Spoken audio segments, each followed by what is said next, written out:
Well, our weekend is shaping up to be a pretty nice and bright one. Lots of sunshine expected both today and tomorrow. There's only a small chance for an isolated shower or storm, mainly in the afternoon as the heat and the humidity builds in.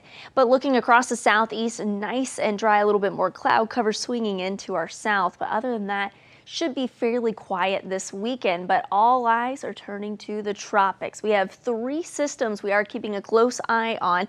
We have two in the Atlantic that do have a pretty good likelihood that they will develop over the next 2 to 5 days. But the one that is bringing the most immediate threat to the U.S. is Hurricane Ida. So looking at what it's going to really bring for us locally, mainly rain. Impacts likely Tuesday into Thursday. It looks like late in the day on Tuesday. We are on the east side of the track, which means we could get a little bit more rain out of this. Could see some isolated flooding as well. We certainly don't need any more flooding or really any rain at this point, but this looks to arrive Tuesday through Thursday, gradually weakening by the time it reaches to our area.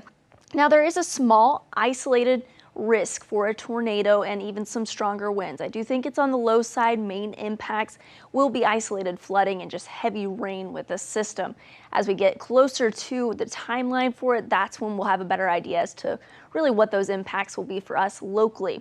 Now looking at Hurricane Ida, winds sustained 80 miles per hour, moving northwest 15 miles per hour. It is expected to strengthen very rapidly to a Category 4 hurricane and then gradually pushing into the Louisiana coast late in the day on Sunday into Sunday night. So certainly going to bring really heavy amounts of flooding. Storm surge going to be a major problem for the Louisiana coast.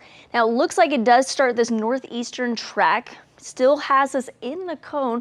Of course, we're on the far end of the cone here, but by this point, Tuesday into Wednesday, it looks like Ida has really weakened by this point. Still will bring us those local impacts of flooding and heavy rain, but we'll continue to keep an eye on that. Now, timing out Ida and really how it's going to really develop over the next few days, making landfall sometime in the day on Sunday, likely later in the day by the time this actual center of the storm pushes on through. It lifts northward and then gradually will push towards the northeast as we get into Tuesday, Wednesday, and Thursday. Now notice the actual rain starts to arrive late in the day on Tuesday. So even before the storm system starts to work its way a little bit further into the rest of the area, we'll already see those impacts by Tuesday, and then especially Wednesday, we're looking at periods of steady rain on and off throughout the day. Wednesday, that's when we could see that flooding potential, as well as an isolated spin-up tornado or just stronger winds pushing on through as well. So lots to watch with the tropics, especially over the next few days. We'll have a much better idea really how this is going to impact us. But prior to that, lots of sunshine expected through Monday. In fact, only a small chance for an isolated pop-up shower or storm today. 90s will stick around through Monday, and then we'll be keeping a close eye on Ida Tuesday, Wednesday, and Thursday, and the local impacts that it will bring for us. Right now, heavy rain, isolated tornado, or wind threat will be the main impacts that we'll see Tuesday through Thursday.